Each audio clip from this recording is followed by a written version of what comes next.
প্রিয় দর্শক, আসসালামু আলাইকুম। কেমন আছেন? আশা করি আলহামদুলিল্লাহ ভালো আছেন। আজ আপনাদের জানাবো কৃষিখাতের অজানা কিছু তথ্য। বাংলাদেশের কর্মস্থলের সবচেয়ে বড় খাত হচ্ছে কৃষি। 2018 সালের বাংলাদেশের অর্থনৈতিক সমীক্ষার তথ্য মতে এটি মোট শ্রমশক্তির 40.6 ভাগ যোগান দিয়ে থাকে এবং বাংলাদেশের জিডিপিতে এর অবদান 14.10%।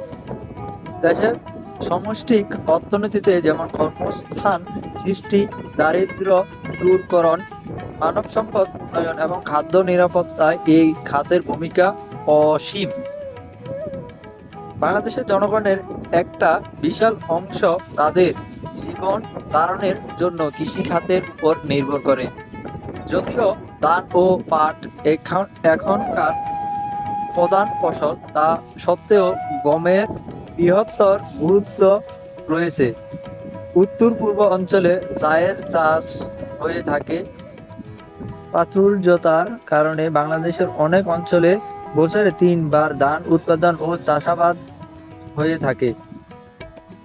প্রতিকূল আবহাওয়া সত্ত্বেও অনেকগুলো কারণে বাংলাদেশের শ্রমনির্ভর কৃষিতে খাদ্য উৎপাদনের ভূমিকা অনেক রয়েছে।